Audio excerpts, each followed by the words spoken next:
Welcome to the After Party Hangover Wednesday review show. I got my main man here, Julius _Ceizar. What's going on, my man?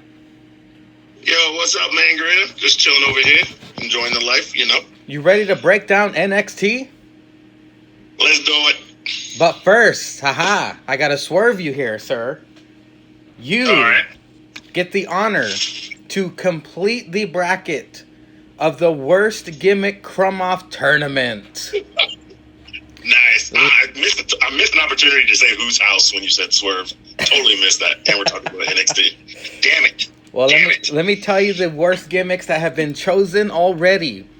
We have Eugene, the Shockmaster, the Spirit Squad, the Oddities, Judy Bagwell on a pole match, the Shark Cage match, and Bastion Booger. Now you have an embarrassment of riches to choose from. I'm talking superstars, I'm talking gear, I'm talking entrance, I'm talking matches, whatever you want. What do you, in your opinion, think has been the worst gimmick of all time that's not on the bracket already? So we're talking, I don't know who the hell picked Eugene. That's Eugene. That was Cynic. Was the least worst gimmick. Fuck. Yeah, there's a whole bunch. Let me see. You know, even though I found it funny as many times as he came out, I'm gonna go with Gilbert. The whole entirety of Gilbert. From the fucking entrance to where he would be coughing at the little sparklers. From how he won the championship, but he never won a match. To how he kept it without winning a match, so he went on a losing streak with the title. I'm taking the entirety of it. The entrance, the gimmick, and even the matches of my man Gilbert. Nice. You know, your tag team won the tag team crumb-off, so maybe your magic streak will continue with Gilbert. I'm hoping so. Did he win the light heavyweight championship, or am I remembering that wrong? Yeah. No, he won the light heavy championship, and then he changed his gimmick to Gilbert, and then he never won again, but he kept the title for like 6 matches. Like something happened, like people would, he would always get DQ'd or something. Or he would get counted out on the outside of the ring. So he kept losing, but he did not lose the strap. Doesn't that show you how much Vince McMahon just does not give a shit about cruiserweights? He doesn't give a shit about cruiserweights. Have Gilbert win that fucking title? Yeah, doesn't give a fuck. All right, well, here we go. NXT. This past Wednesday, we kick off with Morrow giving Beth props for her Royal Rumble performance. And Beth, looking all somber, saying that she wanted to be by Edge's side, but he's told her to go to work. And then she looks at the camera and says, "Let's do this." Then we get the first match. Finn Balor. Heel Finn comes out with his match against Trent Seven. And then Trent Seven makes his way to the ring with his mega pounder looking ass with his granny panties, trying to get in the ring. He rolls his fat ass in the ring, but Finn says, and kicks him. What did you think was the highlight of this match? And do you think Trent Seven are you a Trent Seven fan? Well, I am a Mustache Mountain fan. Trent Seven, he looks like he's been eating the cheeseburgers too much and not lifting no weights. So he's all steaks, no weights. I like Trent Seven. He's very good. It seems like you're just kind of Cassius Ohnoing him right now. Yeah. So it's like he's kind of like he shows up, he can get a great match out of anybody, and he puts people over. So I don't know whether that's what he wants out of his career right now, or if maybe he's thinking it's time to sit down. But Mustache Mountain still rocks, and they should be fighting for tag titles, and they should be over on NXT America because they are past NXT Tag Team Champions. Well, I do agree with you. It does look like Trent Seven has been eating a lot of fish and chips. Hold the fish. But they did a pretty damn good job with this setting this matchup, because earlier in the day, or the previous night, I believe, WWE.com exclusive, it showed Finn attacking Trent Seven with his own car door, like injuring his neck. So we go into this match already with an excuse for Trent Seven to lose. He goes in with a weak neck, and I mean, the entire match, Finn is attacking his neck. He just had a bullseye on the injured neck, and heel Finn nowadays is very aggressive. So he basically beat the shit out of Trent Seven. He knocks Trent Seven off the top turnbuckle, and Trent Seven landed really kind of scary on the back of his head after that. Finn then kicked Seven to the corner turnbuckle. He hit his head again. Seven didn't get much offense in. Finn with the coup de grace and the 1916. Poor Trent Seven. But do you think this is foreshadowing a Finn Balor versus Tyler Bate match? Yeah, because if you remember at the last TakeOver, NXT versus UK, Finn came for Johnny Wrestling in the back, and Tyler Bate broke them up, and Finn was pointing at Tyler Bate. So I think this is just going to fuel. It's got to be at a TakeOver, though. I don't know whether Tyler's going to come over for Portland and fight Finn, since we know that Ciampa's fighting Cole. That would be dope. That shit might go match of the night. Well, in my brain, I'm looking forward to Gargano Finn. I'm really looking forward to that match. But then after I saw this segment, in my head, I'm like, Finn versus Tyler Bate. Oh my God, I want to see that instead. Yeah, I mean, don't get me wrong. I love me some Johnny Wrestling. Yeah, but I would rather take Bate, big strong boy versus Finn. It's gonna be awesome. Well, after this, we get a backstage Broserweights interview. Riddle calls Pete Dunne the life of the party, and Pete Dunne standing there with his stink face on, just looking at Riddle like he's insane. They were being interviewed with about their match later on in the night. After this, we get a very ominous. Words are hard. Looking, I guess you would say, spot or commercial. I drew it out. I did my NXT notes sober because I wanted to see if I took better notes. So I drew it out. It was 5 dots. On the lower left one, it said 5. In the middle, it said 20. And on the lower right, it said 2. And I didn't think much of it. I'm like, okay, this is weird. And what do you think that means, Ceizar? I know it's more clearer at the end of the night, but what did you think when you first saw these 5 dots? I had no clue. I was just like, what the fuck is going on? I was like, all right, dots on the screen, numbers and shit. I was like, all right, this is weird. Is this something to do with Bruiserweights? Is this going to happen later? Yeah, I knew it was something. But I thought, all right, maybe this will keep happening, and it'll be one big tease to, something debuting.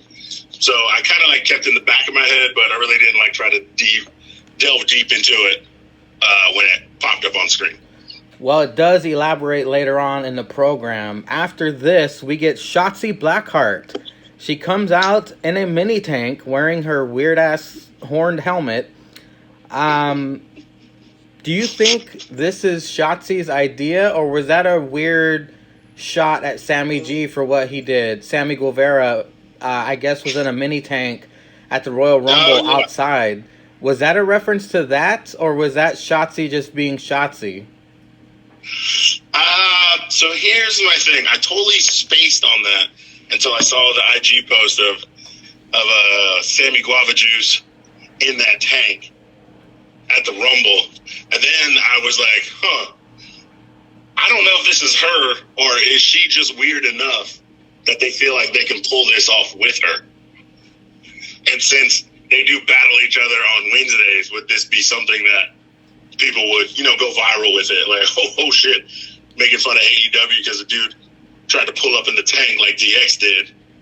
I just think she's weird enough to pull it off.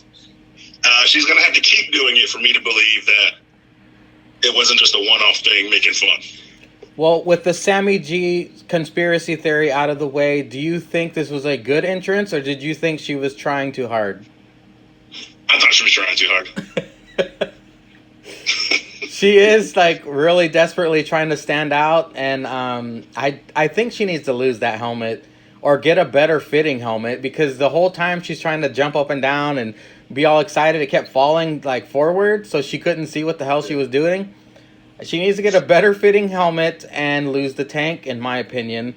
However, Morrow, I don't know if he's dipping into Jake's joke book, but on the way to the ring, Morrow says, "She's taking care of business."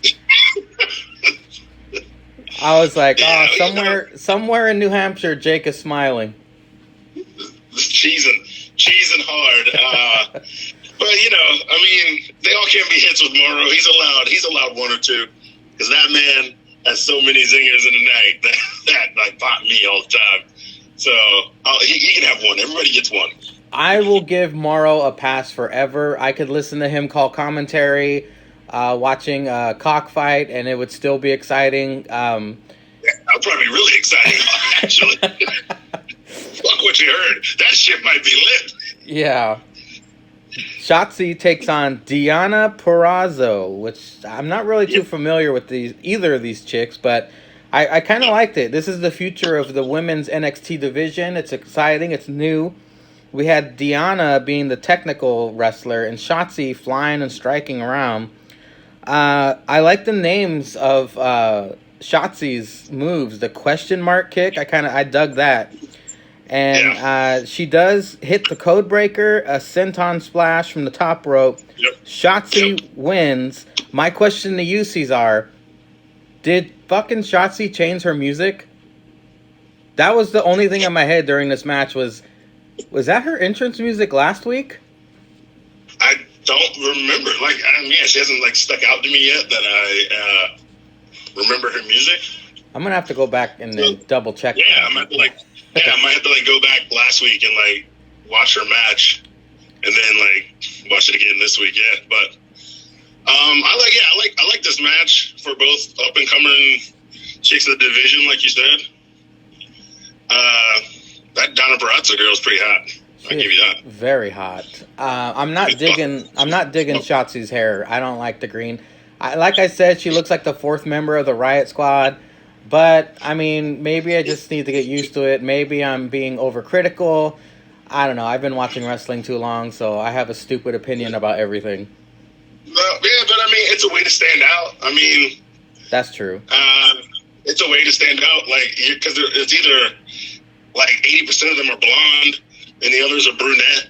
But, Sasha's got weird hair. Becky's a redhead. You notice those little things. Hell, everybody noticed Bayley's hair after she cut it. It's just a way to stand out. I don't blame it. Bayley's divorced soccer mom hairdo. Yeah. Everybody talked about AJ's soccer mom hairdo until he let it get a little bit longer. Yeah. He had a manager haircut too. So you got to roll with what's exciting. Bring some eyes to yourself. As the weeks go on, I do notice that Nigel McGuinness is becoming less and less noticeable to me in his commentary. It seems like Morrow and Beth dominate. And what was funny is that a graphic came up about Keith Lee, and Nigel said that he's coming out next week with his title, and the graphic said "up next." I thought that was a little funny Easter egg there. That maybe that's why they don't let him speak as much. We get a Worlds Collide recap, which, my God, that pay-per-view, it was flawless. I loved it. Worlds Collide is already the top pay-per-view of the year for me. It's going to be difficult to top that, but NXT. Second. Yeah. NXT Portland is just around the corner. They might top it. Who knows? But I do hope that the UK talent invades NXT more often because they put great matches. You know, they put on great matches together. Right. Yeah. Like, so now I'm in that weird spot to where like I wouldn't watch NXT on TV because it was just on the network, and I'm like, it's just an hour. Like, you can't really get a lot done in an hour, or if you have like 2 really good matches, that's it. It's a lot of backstage, talk. And now I'm that way with NXT UK. I'm like, man, do I really want to watch it on the network? Should I? Sometimes I would wait and watch NXT like a month at a time, because that way, like, it feels like I'm watching a lot of wrestling, instead of just every week for an hour. So now I'm like, do I do that with UK? There's no way they're going to be on TV anytime soon. But Blackpool 2 fucking delivered. NXT versus NXT UK fucking delivered. So I was like, man, maybe I need to watch these guys. Only like the top guys are on NXT. Yeah. And some of these background guys they can go. And they're good. And now my man fucking Jordan Devlin's got the Cruiserweight title. Like, is he taking it to UK? Is he showing up here time to time? Is he going to be on 205 Live? Well, if you think about it, NXT has the NXT Championship. They have the North American Championship. They have the Tag Team Championships. They have the NXT Women's Champ. Well, they just call it the Championship now, but Championship now, yeah. The NXT UK brand has the NXT UK Championship and the Tag Championships and the Women's Championship. Now, they can add the NXT Cruiserweight Championship to their roster of belts. Yeah, because a lot of those guys are small and light, but so I dig that. I dig that part of it.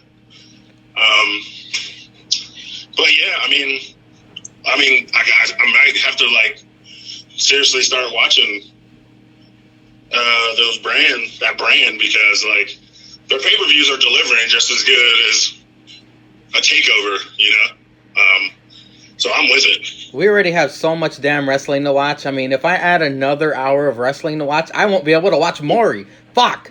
Gotta see who the baby daddy is. That's right, man. You are not the father. And then see him breakdancing. Hell yes, best part. Well, after this, Keith Lee comes out and delivers a promo. He's getting better at promos. I'm loving it. He's got that confidence. Now he is the prophecy ender, he declares, which is pretty cool. Yep. I like that moniker. But then we get broke-ass Marilyn Manson, Damian Priest interrupts. And I don't know if you noticed this. Who the fuck told Damian Priest to hold the mic like he's jerking someone off? I don't know. Yeah, I mean, I think that's his weird thing to stand out. Kind of like how the Miz holds it. The Miz holds the mic like a weird way too. Yeah. So maybe that's like his thing. Like he's holding the jerk off mic. That's how he likes to get down. And how come he never comes out with his hose? I know. Where's the hose?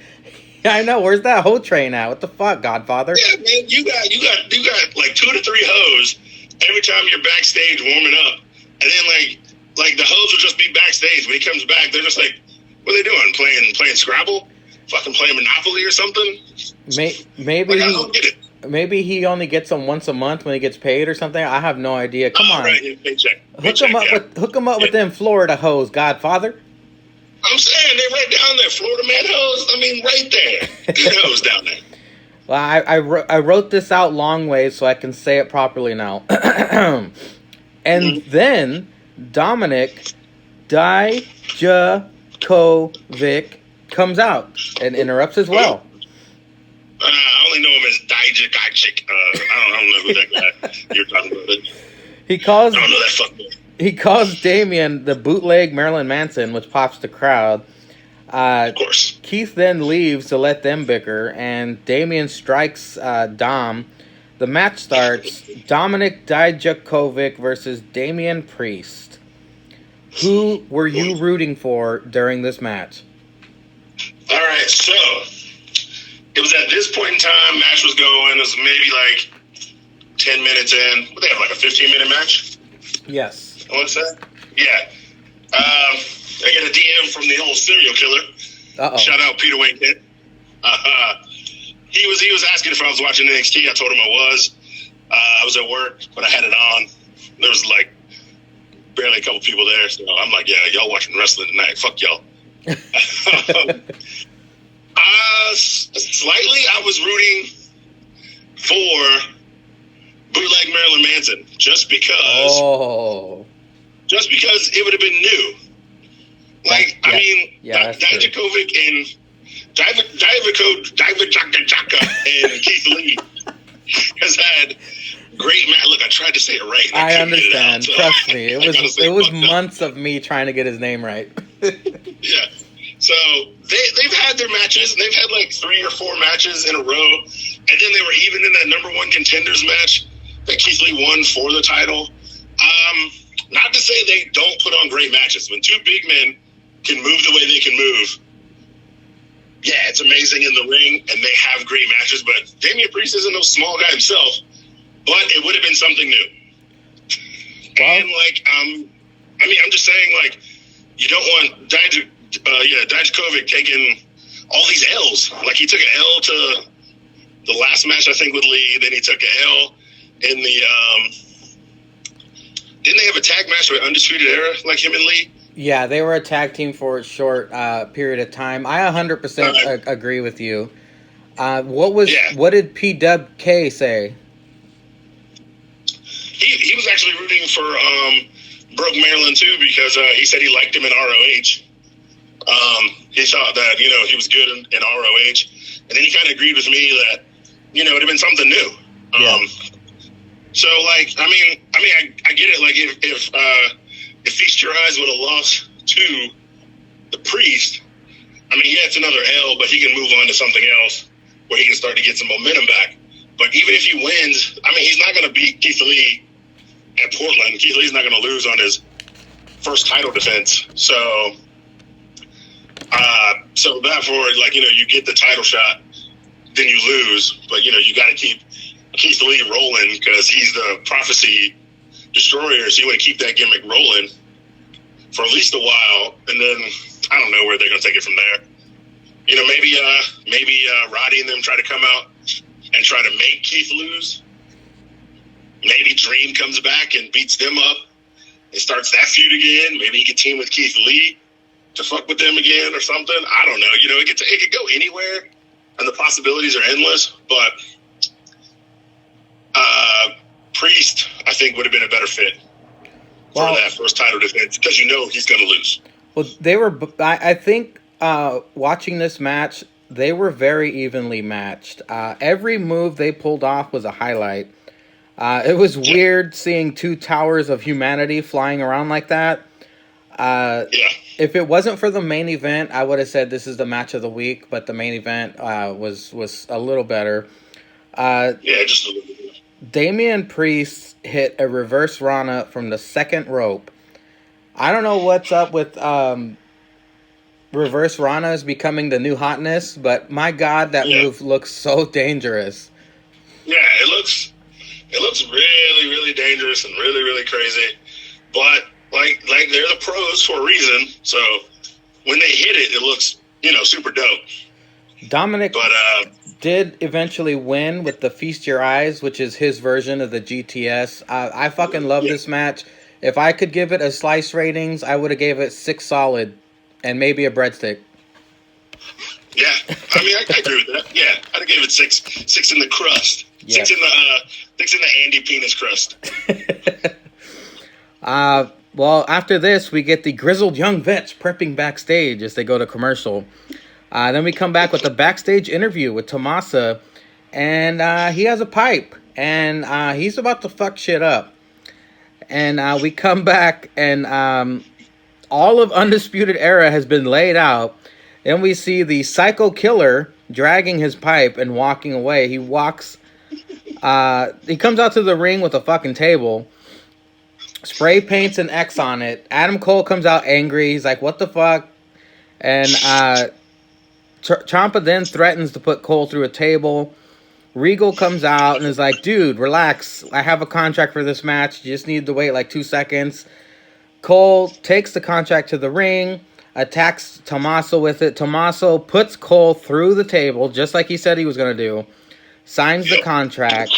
I guess Adam Cole struck Tommaso with the mic, which made him bleed from the top of his head. The whole crowd then chants, "Sign with blood," or whatever. Tommaso then does a Bray Wyatt style signing of the contract with blood.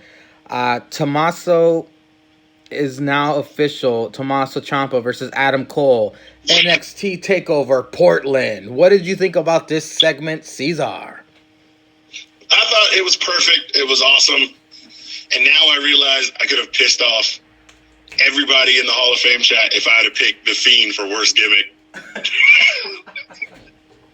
Because I'm sorry, I hate that shit. I just hate no-selling. Like, no-selling whole matches. But that's another argument. Whoa, wait a minute. This is new. I never heard your take on that before. Wow. That is very controversial. I never gave my take on it, but like if you remember in the Hall of Fame chat when we made that joke because I said fuck Fiend, and then Jake said, "Is that your porn star name?" He said that should be. I seriously am over it. Wow. I'm over it. I've been over it from like match number 2. Jeez. No, it's a great promo, and I like how he's like not on TV all the time. Like I like all that. And it's a great, like, vignette when he's, like, happy-face guy. The puppets are funny. All that shit is cool. And even The Fiend itself looks cool. I just don't like the wrestling style. Like, he's too OP. Like, if he's no-selling everything, how can he possibly lose? Okay, I get it if you want to. I told you, it's a whole different thing. I'd have to get into it. Yeah, we're going to have to get into that big time because I have thoughts. All right. I did like this spot. And I like that anytime you can take a little bit of accident and make it realism. Because that's perfect. More real to Ciampa's style. Because Goldie is his life. And if he's bleeding, he's going to put his life on the line. And he's going to sign it away. And then, he's going to wreck shop like he always does. Do you think Cole versus Ciampa will top Cole versus Gargano? Ooh, it's 2 different styles. Well, not really, but you mean the 2 out of 3 falls or just the 1-on-1 fall? Well, just like their chemistry, I mean, like you said, Ciampa has a slightly different style. He's more aggressive, whereas Johnny's more technical.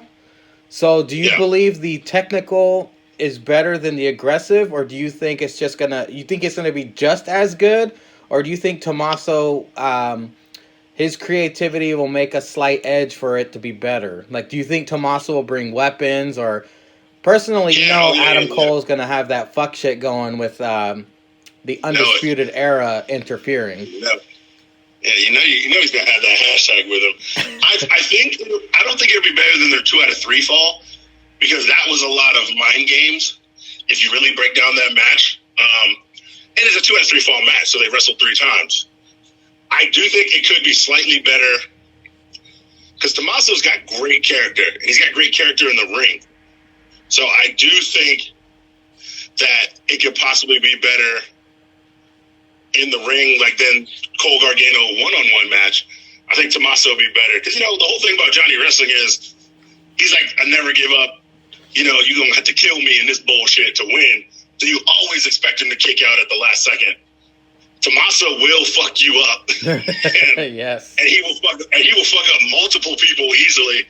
So even with the UE, with him, if they're just out there, maybe if it's just like Roddy out there, Tommaso is still sellable that he can like set up a table he's going to put Cole through and then just throw a knee to like Roddy on the apron, and Roddy goes through the table, and then Adam Cole tries that fuck shit, and Tommaso just reverses out of it. So I think it's gonna be slightly better. It'll be just as good, if not slightly better. This is my fat take on it. 2019 was the year of the Undisputed Era. Okay, they can have it. They had 2019. 2020 will be the dissension of the Undisputed Era. They're not going to break up.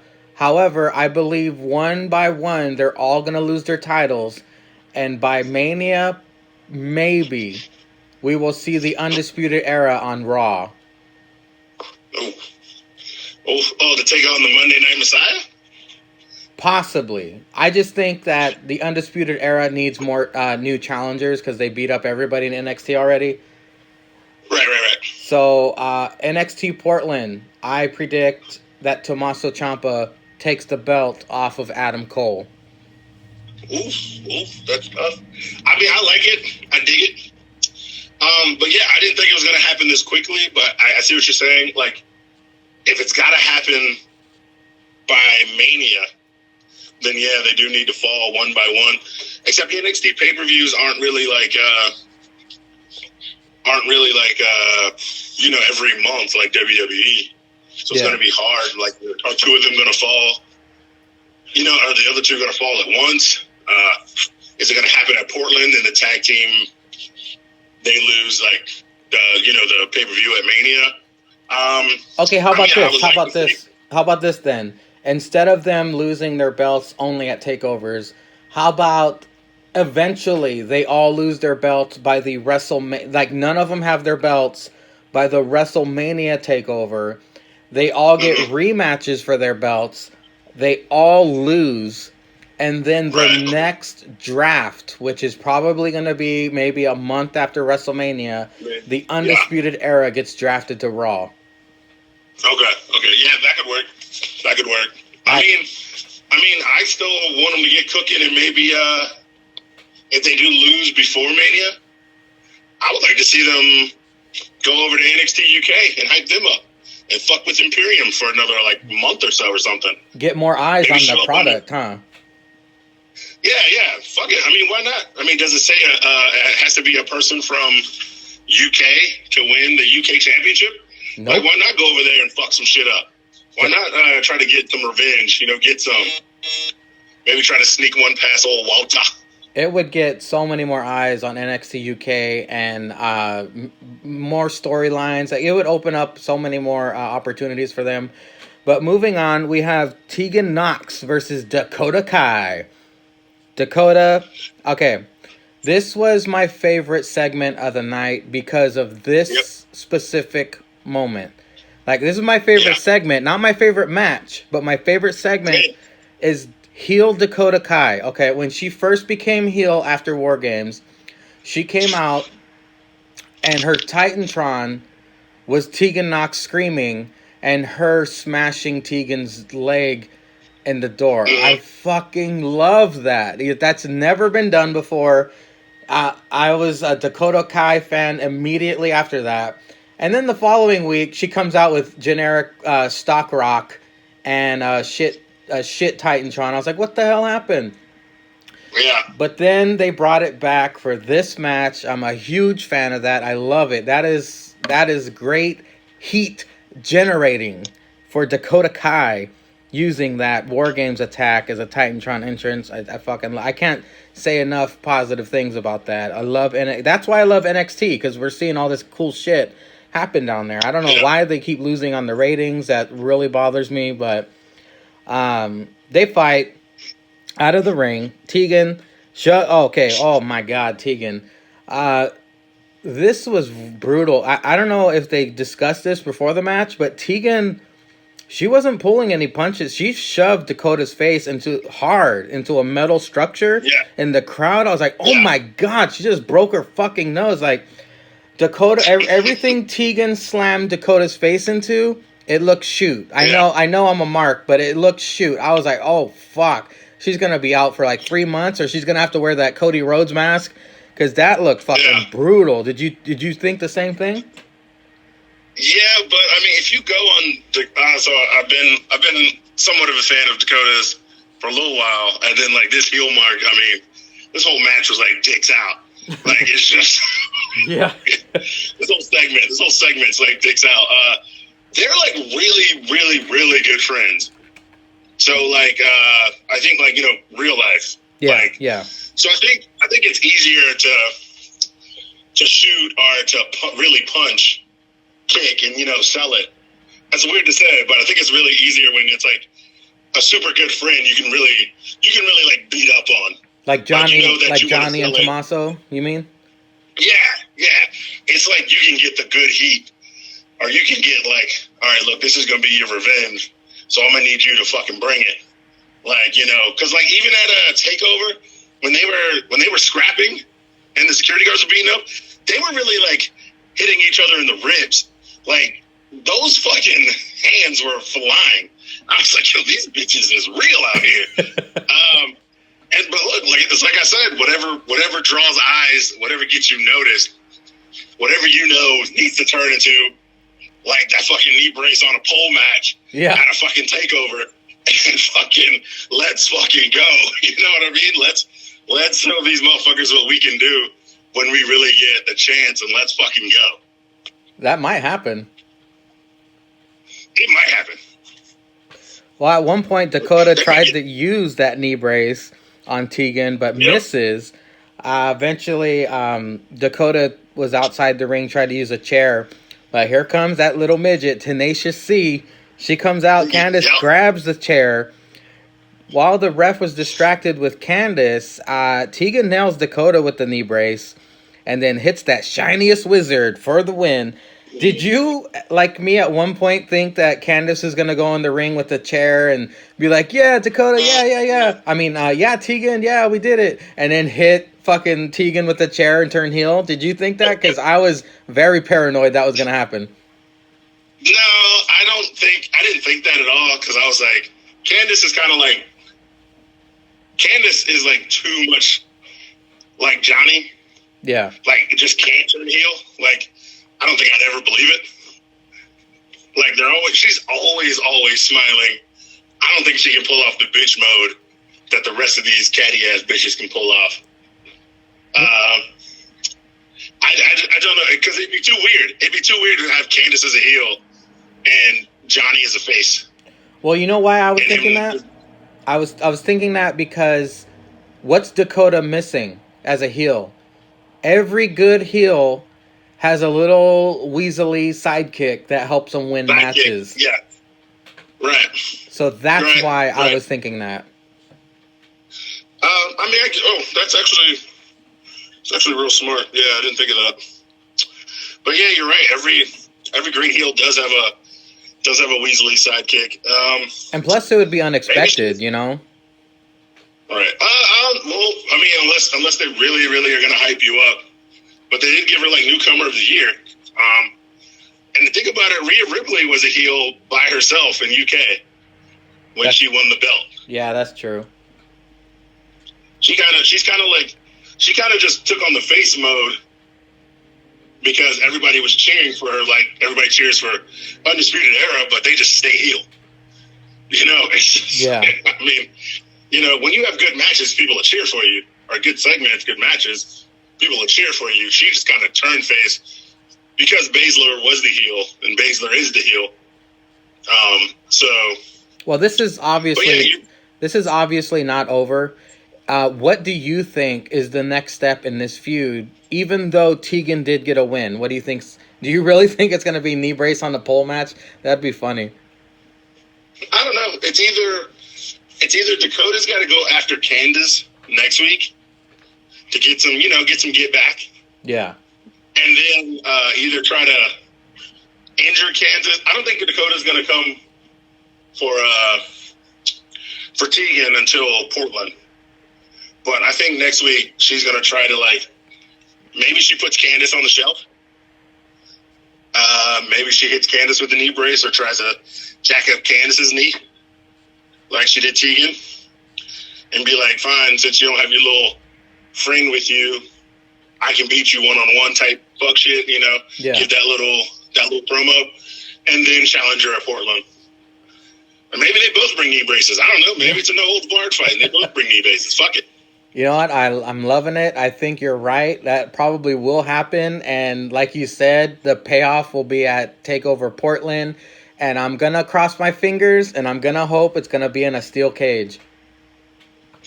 I wouldn't mind that either.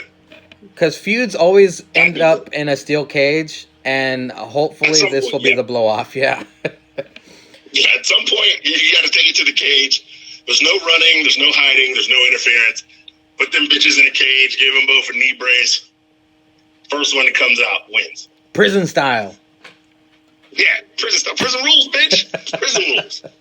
Well, after this, like we said earlier, we get these weird 5 dots, and we get a follow-up. Now the 5 dots have become 3 dots. And now the 3 dots read 2, 5, 20. So what the hell is happening on February 5th, 2020? Who is going to debut? Who do you believe it is? Have you heard any rumors yourself? What do you think this is? No, I haven't even looked into it. I might after this, but I haven't like really any deep dive. Haven't looked anywhere. Haven't checked on anything. Yeah, so I don't know who it could be. I don't either. If I could venture a guess, maybe somebody from Impact who was unhappy or something. Maybe a defecting AEW guy. I don't know. I'm pretty sure Zanko would know, but it is always fun to speculate and try to guess. But or maybe somebody who they've hired for, like, you know, they keep picking up people at the PC. Maybe somebody's making their debut from there. Yeah, I did see on the website they hired 5 new people, but I think that was for the UK. Yeah. I'm not sure. Oh, was it? Okay. I don't know. Maybe Scarlett brings that dunk up on 2-5-20. I don't know. Oh, yeah. That would be good. My eyes need to see that ass resting on that rope. Yeah, maybe it's gonna, like, you know, 3 dots become like 2 dots or something, and the bitch will come out like under a spotlight or some fuck shit. Like, you know, wearing that slutty lingerie she likes to wrestle in, and, you know, there you go. I just remembered something right now. There's a lot of, you know, I do read some of the dirt sheets, because when you're at work and you have downtime, you could hop on your phone and just look at dumb shit. So I looked on the dirt sheets, and it has not, I don't believe it until I see it, but it said Killer Kross has signed with WWE. Oh, yeah. I don't believe it until he walks out. Yeah. So, I don't know. We'll see. But definitely not on the Hulu cut. We get Chelsea Green and Robert Stone coming out. Robert Stone looks like Bradley Cooper for some reason. Every time I see him, he looks like Bradley Cooper from The Hangover. Yeah. She takes on... I see it now that you're saying it. She takes on Caden Carter. I didn't really write that many notes because it was a pretty quick match. I wrote that Chelsea Green looks like a bootleg Peyton Royce. True.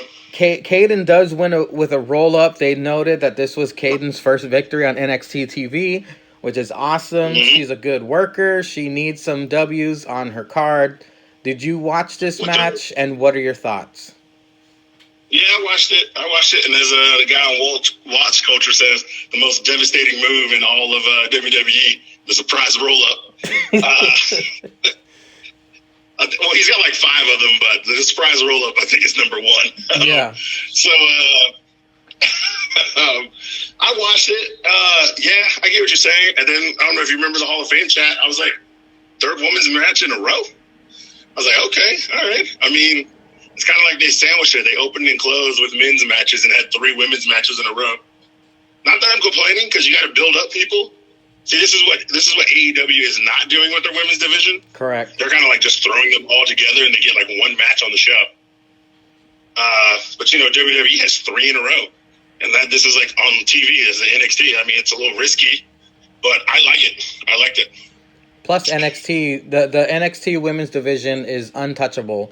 No other show, no other Raw, SmackDown. No, they are NXT's women division is the shit.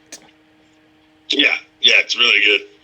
Really good. Well, now let's dive in to the main event. The match of the week, in my opinion. The Dusty Cup Finals. The Broserweights versus Grizzled Young Vets. Yep. Did you catch Matt Riddle in Laker colors? There's a little Kobe tribute there. I thought that was pretty cool of him. Yeah. That's dope. That's dope. This match was pretty equal. These guys were fucking each other up. Nobody really got the upper hand until the assisted tombstone to Pete Dunne on the outside of the ring. That looked painful. James Drake, in my opinion, again, the standout in this matchup. He took a GTS and knee combo, a powerbomb knee combo, still kicked out. That dude is a star. I cannot wait to see what his future is. What was your highlight of this match, and what are your thoughts? So I thought the match was good. They had great build, and all the tag teams, all the tag team maneuvers looked good and fluid as well. Looked like, they had been together for a while, which is really good for the bruiserweights. Sorry. Girls are young vets. They kill it. Every time I watch those guys wrestle, even on like takeovers and Blackpool and stuff like that, they fucking kill it. They come to play. There's no damn it, words are hard. I can't think of what I'm trying to say. No surprise that they were the first UK tag team champions. Because those dudes are fucking nasty. They fucking put on a show. No matter who they wrestle. I would like to see them in like a 2 out of 3 falls with like UE and some other dope tag teams. I mean, those guys fucking go, man. Well, like, it's just in this match, we got 3 NXT. I mean, technically, Pete Dunne is an NXT UK guy. We got 3 NXT UK guys and a former MMA fighter. Of course, they're gonna burn the house down with this match, and they did. I believe during the commercial break, they do that picture-in-picture shit. I think Gibson and Dunn had a slap-slug fight. Like, they were slapping each other, then they started punching each other. I popped for that. It was really funny. Eventually, Matt Riddle and Pete Dunne, they do double ankle locks to Gibson and James. That was pretty sweet. I love the ankle lock. I know it doesn't look like shit on TV, but I've been put in the ankle lock, and it hurts like a motherfucker. It fucking hurts if you do it in real life. Yeah. Drake, he just keeps kicking out of everything. He kicked out of they call it the Riddle end. I guess that's their Matt Riddle and Pete Dunne's finisher. Oh, okay. Dunne does eventually get some punishment from the other side. They got the Doomsday device on Pete Dunne to the outside of the ring, which must have hurt like a motherfucker. But the conclusion of the match, they, of course, Riddle and Dunne are relentless. After a floating bro and another GTS boot combination, the Broserweights win the Dusty Cup and will get a future tag team title matchup against the Undisputed Era, which will be straight fire. And I cannot wait to see that matchup. What was your favorite moment from NXT this week? Favorite moment either had to be the main event. It was the main event. Like, it was just fucking good. Also the number 1 contender match for Keith Lee's title, also good. And I did like the Dakota Kai shit. Kind of furthers that story. The other 2 are just developmental matches, so I mean they were fine. But I popped for the tag match. Like, I was like, oh shit, yeah, And so then I was thinking, like, it was kind of foreshadowing, but last week when they had that promo, Pete Dunne even said, so every time you guys get on a rise or get going, I stop you. And then once again, he did. So I'm like, is this like a thing where Pete Dunne just has beef with these guys no matter what they do? And he always seems to beat them when it's like something important? Is that Pete Dunne like their hump that they just can't get over? And then I was thinking, this is the 3rd Dusty Cup. Has it always been 2 random guys? Well, we had the AOP. Like WWE? The AOP did win, and the Undisputed Era won. But the others have been random people put together. Yeah, it's been, Ricochet, Black, Finn Balor, Samoa Joe, Riddle and Dunne. Yeah. Yeah, so, all right, so 3 out of 5 have been random guys put together instead of a tag. I mean, you would think it's a tag team championship. Like, 2 random guys shouldn't win. I get it with Finn and Samoa Joe. They were the top 2 guys. They were fighting for the title. Like, even as a put-together team, they should be great. But the other 2 were like, I guess, I mean, they're both title guys. Well, Pete Dunne was the longest reigning UK championship. But, we had this discussion before about guys just thrown together versus, like, legit tag teams. Well, I want to know your opinion on this. Do you think we're going to see typical WWE booking where Pete Dunne and Riddle eventually break up and fight each other? Or do you think after the Dusty Cup, that's it? We're not going to see them tag anymore? Well, no, they got to fight UE for the tag team titles. So, that's true. This might fall into your plot to where the UE loses the titles. I hope so, because I love being right. Just regular NXT next week, or are they going to save it for Portland? Yeah, but true. But if they save it for Portland, then I would think, I know they're going to win if they're saving this for Portland, because that actually would fall into place. Because that's, I think, the last NXT takeover before, whatever the Mania takeover is. Well, Tampa Bay. I know that Zanka pretty much says Zanka and Jake don't care about the ratings, and as a fan, I shouldn't care about the ratings. But why, in your opinion, do you think NXT keeps losing the ratings war? What makes AEW better than NXT? It's just because it's new, man. It's got the new car smell still. It's the arenas are bigger. So, a friend of mine said that too. He's like, man, I'm sick of AEW always just in the same place. NXT always in the same place, like the Performance Center. Look at AEW selling out these stadiums, traveling on the road. That gets people hyped as well. It looks like a pay-per-view arena, and it's just their Wednesday show. If they weren't new still, I don't think they'd be selling out these arenas. I see. So you're saying that the aesthetic of it is a contributing factor to the results. Yeah, the marks like us know that, you hear those rumors that, oh man, now that NXT's on TV, Vince is going to dip his hand in it, it's going to be shitty. When Triple H was running it, that shit was awesome. Vince is going to be dipping his hand in it, it's going to be shitty. AEW's it's controlled by the wrestlers, so it's going to be about wrestling. Blah, blah, blah, blah, blah. Look, man, if we're honestly being honest, there's way more fuck shit going on in AEW. The audio is terrible sometimes. They miss good spots in the ring with the camera work. And I know that shit's got to work itself out. And like you said, their women division is trash. They're really not building anybody except for guys who are already established. Their thing is supposed to be new, so I would think they're establishing more new guys.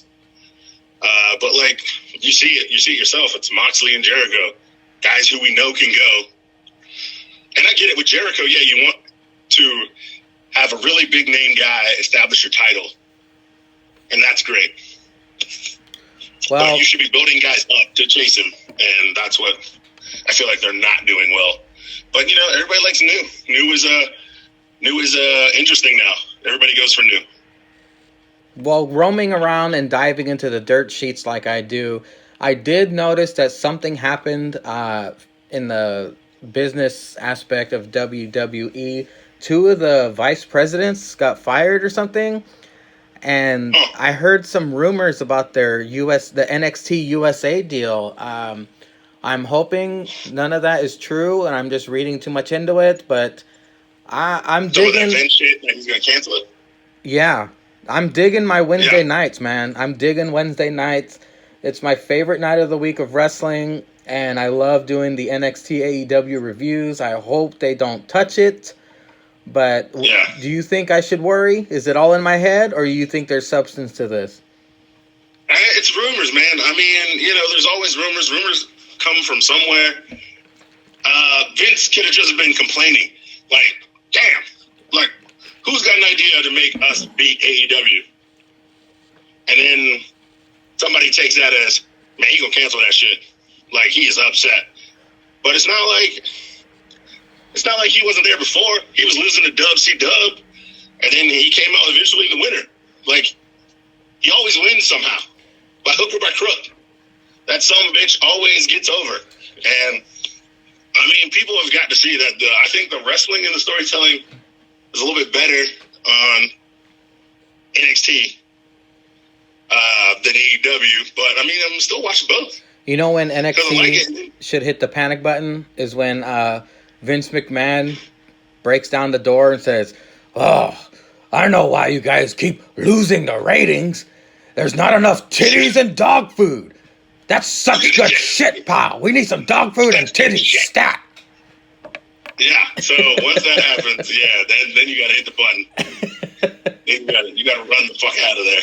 Well, Ceizar, thank you very much for your time. Thank you for helping me break down NXT. Coming up next, ladies and gentlemen, is the AEW breakdown. Welcome to the After Party Hangover Wednesday review show. AEW this time. We kick off AEW with Captain Jon Moxley coming out with his eye patch. Welcome Andy with an I as my co-pilot today. We could get a run-in later from a certain hashtag champion. But as for now, Jon Moxley kicks off AEW Dynamite. And I liked his promo because he referenced Jericho stealing Rey Mysterio's mask and punching Shawn Michaels' wife. I thought that was pretty badass. What did you think of Moxley's promo, Andy? I like his shtick, how he's still coming out of the crowd, and every the eye patch is cool. And correct me if I'm wrong, wasn't he carrying something? Oh, Moxley? What? I just saw the mic, right? Oh, Ceizar. Welcome, Ceizar. Julius _Ceizar has joined us on the AEW breakdown.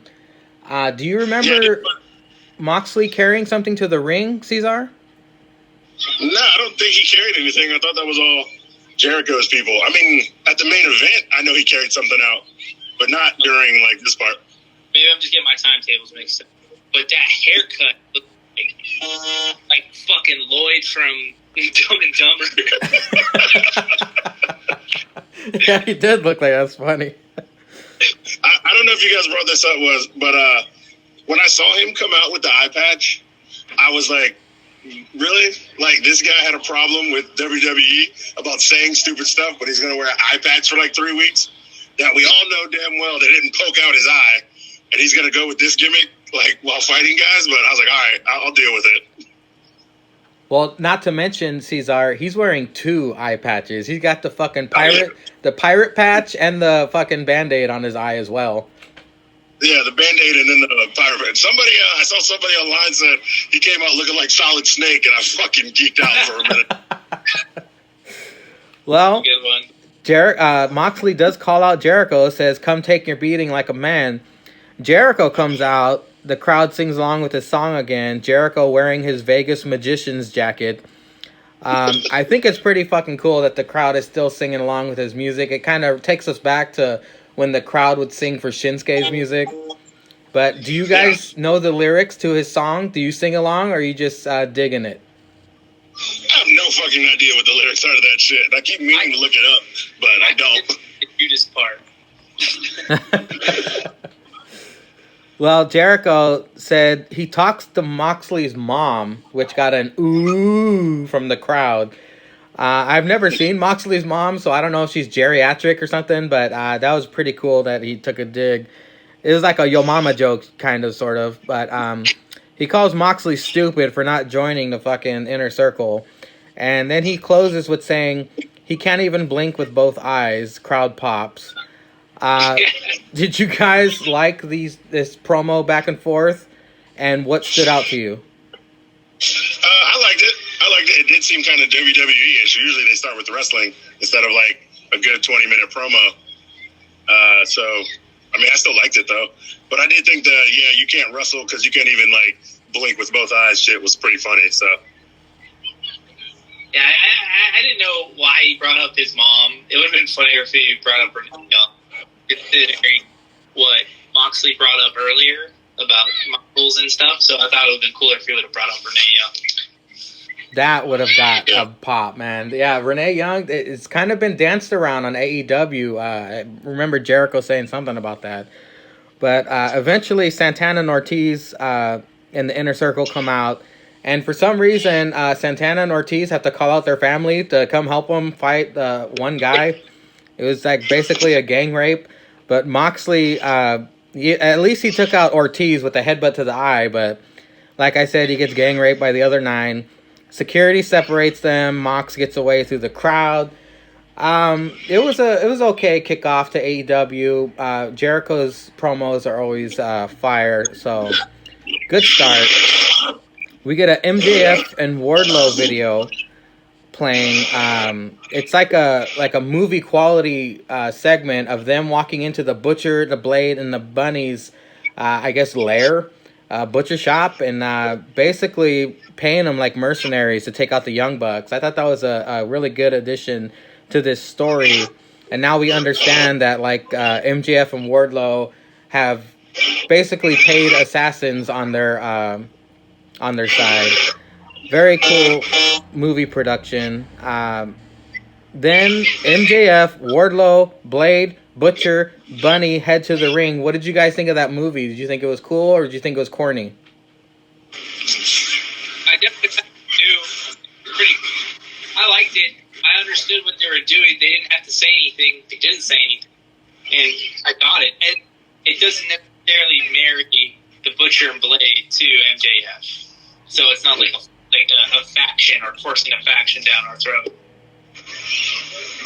Yeah, I thought it was cool too, but I was wondering, like, why the Butcher wasn't cutting the meat. I think it was like some random guy in the background, right? Like, why is the Butcher not butchering? And why is like the Blade not like sharpening the Butcher's blades or something? But other than that, like, and the Bunny wasn't wearing her mask for like the first time. Other than that, yeah, I thought it was cool. That's just me nitpicking. I thought it would be funnier if like this guy's like actually a butcher in the back of some butcher shop. Like, I don't know. I thought it'd be funnier that way. But I thought it was cool. Well, I did do the AEW notes. I was not sober for, so please forgive these notes aren't as detailed as I should have done. But up next, we got the Young Bucks coming out, and then MJF joins commentary. I don't believe I caught any of the commentary. I'm pretty sure it was entertaining. Was there anything funny that he said besides Austin 316? I don't know. I would have to rewatch it. Like, I was watching it when I was talking to you, but like the closed captions were on. Yeah. And I was way more focused on the conversation and just watching the wrestling. So I'd have to like rewatch that segment. So yeah, I personally don't know. Yeah, God bless the group chats and stuff like that, because like I stopped listening to commentary and just watched the show. Well, Drunk Old 10 Cunts wrote, MJF says Young Bucks can only follow Austin 316, compared Butcher and Blade to the Young Bucks, like Young Bucks look like seniors in high school or something. The Bucks do win with the Meltzer driver, so I don't think MJF got his money's worth, but Butcher attacks, Kenny Omega comes out, and the highlight of this entire segment, including the video package, was fucking Hangman Page, the alcoholic ass, walks to the ring, hands one of the Young Bucks his beer, does the buckshot, grabs his beer, walks away. Hangman is the man. That was a sweet Meltzer driver they set up. Yeah. They always Young Bucks, my God, they're usually flawless all the time. That was a great Meltzer driver. Did you like the match, Andy? What stood out to you in the match? I'd have to say the highlight, the turn into the Meltzer driver, was like what really got me going. Like, I would do that. Usually there's like 50 false finishes in a freaking Young Bucks match, and like 5 failed attempts at a Meltzer driver, but that one was pretty sweet and like put the cherry on top of a hard match. Hey, Ceizar, are you outside? Yeah, I'm outside. I'm outside of a brewery right now. Oh, okay, yeah, I can hear everything. Yeah, sorry, yeah. I also thought the match was good, but my only complaint is if the Butcher and the Blade are mercenaries, why do they keep losing? Like, why the fuck would you pay them? I'm paying you to, like, beat people. If AEW is all about records, and records get you tag team championships, and these guys keep losing. I want you to beat other people to ruin their records so they don't have success. Like, why are you paying these guys if they're not injuring people and if they're not winning? Like, why are they mercenaries? I don't get it. And you remember the APA, when they got paid, they would just fuck people up after a match or backstage. Yeah, or like they were your insurance going into the match. Like, it was something. They at least helped you win, or they fucked somebody up. Like, these guys are losing, and then they're not fucking anybody up. So, yeah, I don't get why they're mercenaries. Andy, I can only just say it's because if they it's new. Because it would make sense, like, if they were like the APA. I totally agree with you, but the fact that, like, this is barely even 6 months old, like, people have enough time to do shit like it. Yeah. Well, the match that I took the least amount of notes on was next. Nyla Rose, Andy's crush, took on Big Swole. Hell yeah. Swole was consistent with the offense, but I mean, Nyla is just a brick shit house. Way too powerful. Wins with the sit-out powerbomb. Andy, how many times did you rub one out watching this? I would say I finished 3 times. Damn, that's what I had the over-under at least 3. That's what I was thinking. I literally was like, 3. He's got to say 3. It was 3. Did you catch any of this, Ceizar? Did you bother watching this, or did you fast forward it? It was on, but it was basically what you said. Like, it wasn't even like a number 1 contenders match. Like, Rose is the number 1 contender, so she's probably going to fight old girl for the title. So I get it. It was just like a tune-up match for her, just keeping her hot, keeping her streak going. Keeping her hot for sure. Oh yeah. I introduced Monica to Nyla Rose, and I didn't preface anything. I just like, hey, what do you think of her? You think she's hot? And then the mask came off. And she's like, no. You can Oh my god. The 5 o'clock shadow. Well, the Adam's apple isn't helping anything. Well, the moose knuckle. Up next, we get Superbad, Kip Sabian, with that hot piece of ass Penelope versus Cody and his hot piece of ass Arn Anderson. This was a decent match. During the match, Penelope pretends to be knocked out by Cody, which is a pretty good strategy there. Cody picks up Penelope like he's gonna take her to the hospital or something. I don't know why he did that. While he did that, fucking Sabian kicks him right in the face. It was a decent match. Penelope throws her shoe into the ring. Arn, for some reason, catches that and then gets into he throws it in the crowd, and then he confronts the ref in the ring. Like, what the fuck's this old man doing? He should have just stood out there and calmed down. I don't understand why he wanted to get himself thrown out of there. Did you guys like this match? I did. I like Arn getting thrown out. That was good. I'm sorry, what was that, Andy? I said I didn't like Arn getting thrown out. I thought that was dumb. Yeah, I just thought it was like a lot going on for like a regular ass match. Like she accidentally gets hurt. She throws the shoe. Arn gets booted. Fucking they come back. Fucking Joey Janela pops up out of nowhere, takes the double kiss. Like, that was the best part. Yeah, I mean, there's a lot of fuck shit in this match for it being a regular ass match. And Cody, he must have saw red or something, because that motherfucker hit 3 crossroads for the win. He made sure that Kip was not getting up.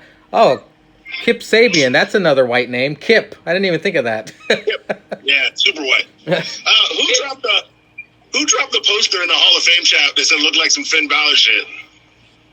Of Kip Sabian. Was that Peter Wayne Kent? Yeah. I think so, because if you notice when the match started, Kip ran out and gave the old boot, the drop kick to the corner, and I was like, God damn, this nigga gonna hit a crew de gras? I was like, did somebody call this shit? I was like, what the fuck is going on? Penelope is an incredible asset to have in that on your side. Even though Kip didn't win, That bitch got involved like a mofo, man. She's doing the shoe thing. She did the Hurricane Rana to Cody's, like, and pretending to be injured. I wouldn't mind Penelope being in my corner, but I mean, I wouldn't win any matches, I guess. But it was still. I wouldn't mind her wrapping her legs around me either. That's a piece of ass I wouldn't mind having in my corner. You know it. Up next, Britt Baker was interviewed by Tony Schiavone on the ramp. Britt Baker criticizes JR for getting wrestlers' names wrong, which made me pop. I was laughing at that. I wonder if JR really got mad, or he knew that was coming, or he appreciated it. Yeah. I think Britt Baker wears way too much goddamn makeup, especially during this interview. And she ends by saying Cleveland finally has a Baker they can believe in. Andy, do you agree or disagree? I definitely disagree. It's just, I mean, you can only get better with more reps, and her getting like more kind of help in the long run. But right now, it's just painful trying to get through it. Well, up next, we get a backstage interview with the Bucks, and Kenny, drunk Hangman, interrupts them talking about nameplates. I guess they had the old nameplates on the tag titles or something, and Kenny eventually says that he made an 8-man tag match for next week. Are you looking forward to this 8-man tag? I'm looking forward to it. Also, I think on Hangman's IG story, you actually see him hold the Scorpio Sky nameplate and like chuck it in the trash. Yeah, I saw that. Yeah. It's Hangman. I'm sorry, Andy. I wrote these notes down, but I didn't write who's participating. It's Kenny, Hangman, and the Bucks versus who? I think it's Butcher and Blade, and then Lucha Bros, I believe. Oh, okay. No. It might not be Lucha Bros. It might be the other motherfuckers. Inner Circle fuckers, I think. Do you remember that, Andy? I thought it was Santana Ortiz. Yeah, it is Santana Ortiz, yeah. All right. Is this going to main event, and are you looking forward to it? It's got a main event. It's got like all the main event people in it, and I'm looking forward to whatever Kenny Omega does, and then I'm looking forward to see what Hangman does. I already know the Bucks are going to bring it, but I just love seeing every new thing. Well, up next, we get SCU coming out in Kobe jerseys. Andy, I should have asked you this on the interview. What are your thoughts about the whole Kobe passing? Did you care, or do you think it's, what are your thoughts? Oh, yeah, it was crazy. When I don't want this to sound wrong, but of all people to bring it up to our attention, it was Foxtrot. Yeah. And I was like, that's not possible. That's crazy. And then boom, my phone blew up. Yeah, it was kind of, out of all the celebrities that have ever died, I think this is the only one I've actually said, man, that's fucking crazy. And I mean, I'm not a Lakers fan, but Kobe was a big part of my childhood, whether I like it or not. Well, on another tangent here, on the Take a Bump podcast, Matt Taven actually flew out here to honor Kobe, because he took it hard as well, because he's a massive basketball fan. And it was kind of cool seeing him at the memorial. Like, he showed everyone on his Instagram stories what was going on out there. Ceizar, how did you find out like us from Foxtrot, or did you hear it otherwise? No, so I was at work, and it was like a couple of my friends were hanging out. We were just drinking some beers. And then somebody was like, Kobe Bryant died. And I was like, shut the fuck up. That shit ain't true. And I was like, this always happens, once a year they say somebody's dead. And then, he was like, no, it's like they're saying it online. I was like, yeah, I don't believe online. And then, he said, I heard it from this site as well. So, I was like, nah, man, unless that shit's on Twitter, I don't believe it. Twitter's the streets, that's where you get all the news. And it was, number 3. It was, 1, 2, and 3 trending. And then, TMZ dropped that thing. And I was like, what the fuck? And so, and then, I saw, a bunch of my friends were asking on Facebook, They're like, yo, man, is Kobe dead? Like, I'm hearing Kobe's dead. Is Kobe dead? I was like, yo, this shit might be real. So I was like just trying not to believe it for the longest time. And then when I saw Foxtrot post it in the chat, I was like, damn, like, this is just real. Like, I cannot believe this. And, yeah, it fucked me up as well. I'm not a Laker fan either. I actually hate the Lakers. But I do yell, I was yelling Kobe every time I threw something away, or you make that last cup in beer pong for forever. So, like, yeah, it was crazy. Well, sorry I went on this tangent, but I thought that was notable that they paid tribute to Kobe. SCU versus the Hybrid 2, that was their name. Not too familiar with these guys, but my God, are their gear awful. They look like they shopped at the fucking knockoff Halloween store and just bought some gear there. It was a decent match. Does everybody now use the cutter? Every fucking match, somebody, even the ref will hit a cutter every now and then. Like, that move has been destroyed in AEW. It's a new studio. Yeah, it is. Well, I didn't. I know Angelico from Lucha Underground. He did a crazy ass spot where like they had like a warehouse as their freaking ring, like, and he jumped off like a second story thing into the ring and cross-bodied someone. Pretty badass. What about you, Ceizar? Are you familiar with either of the Hybrid 2? No, I didn't even. This was like when I was leaving the house, so I just kind of read the rest of AEW like online. So I didn't watch the match, but I'm gonna watch it when I get back. Like, I haven't watched anything else past this. But yeah, everybody does use the cutter, like the super kick. I mean, the Young Bucks, have those super kick parties and kind of watered it down. Everybody else has a super kick, so why not take a cutter too? Everybody has a DDT. Moves just get watered down and keep watered down. So, it just happens.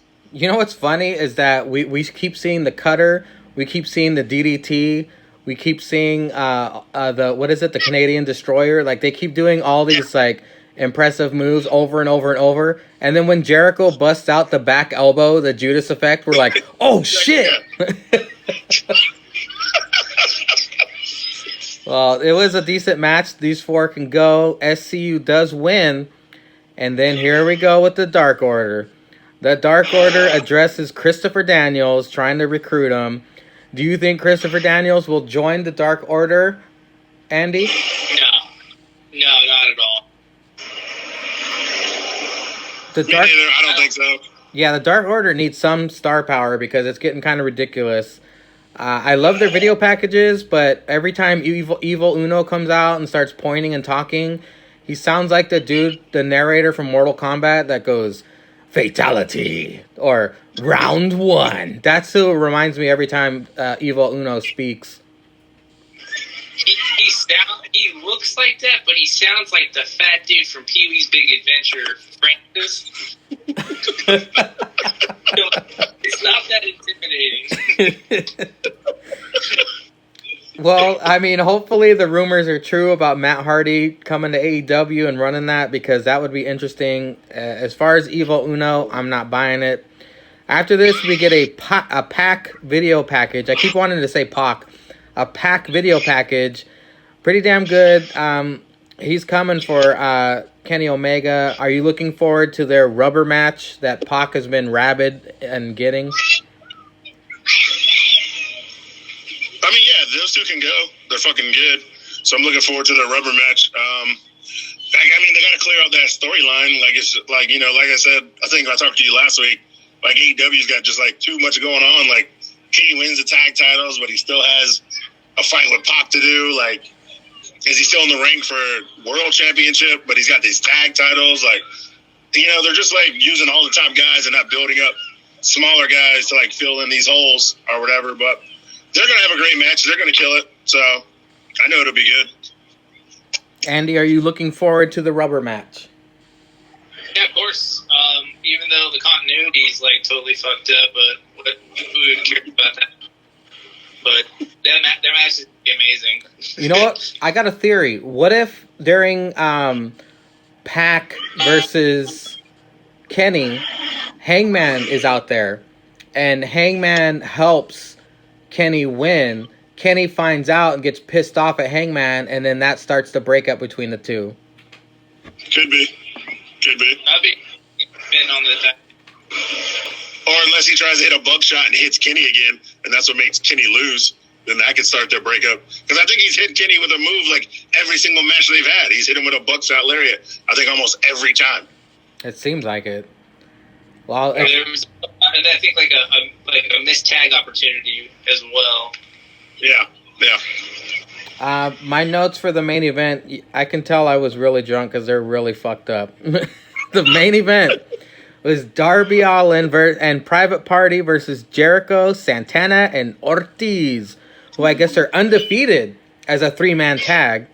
The crowd still singing along to Jericho, which is badass. I love that. Then I wrote Vince McMahon should bust his vault to get Darby Allin. Darby versus Leo or Darby versus Ricochet would be awesome. What do you guys think? I can agree with that. Should McMahon go for Darby? I don't know. He should. He should want some new guys. I mean, Darby Allin's good, but I don't think he would let Darby wrestle how Darby wants to wrestle. I would go for Darby to have Priscilla as a valet and then keep Priscilla, because if you get that package deal and only snack Priscilla Kelly, that'd be amazing. Yeah. My only fear is that McMahon will see him looking like a freshman in high school and stick him in 205 and forget about him instead of taking advantage of that kind of talent. Right. But he could also put him in like NXT, and because they do use the Cruiserweight title there.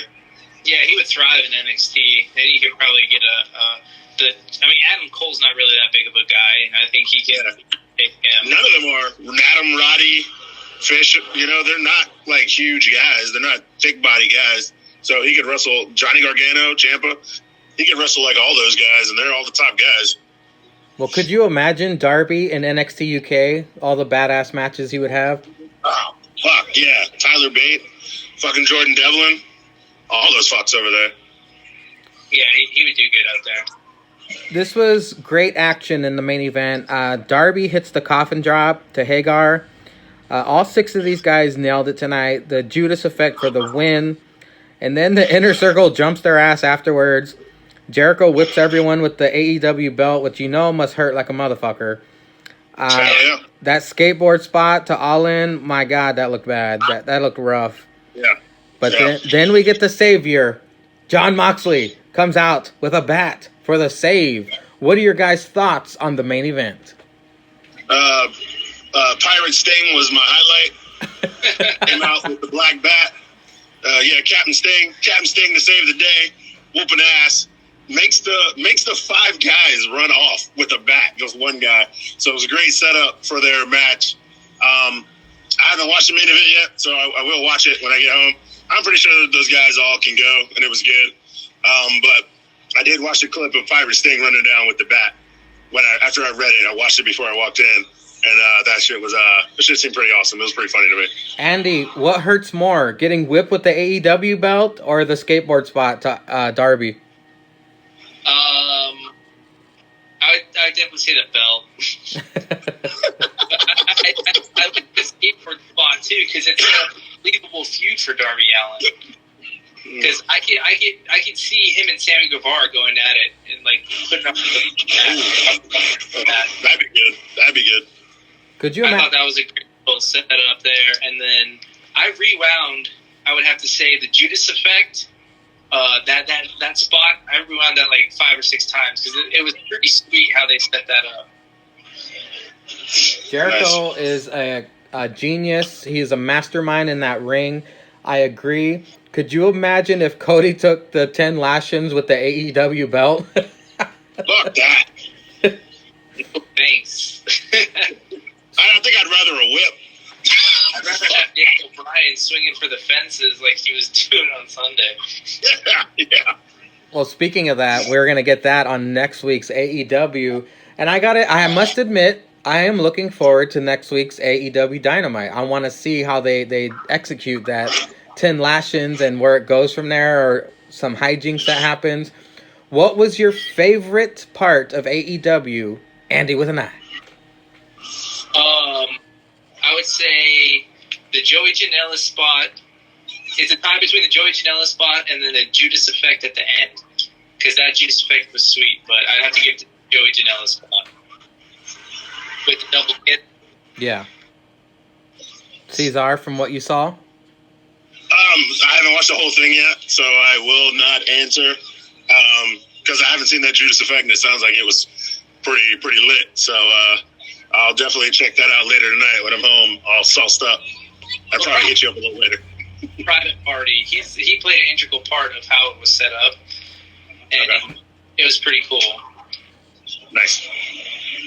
Could you explain it, Andy? Because I didn't in my drunk notes because I was drunk. Now, I might be remembering it wrong because I have an argument with my wife all the time, and I remember things wrong sometimes.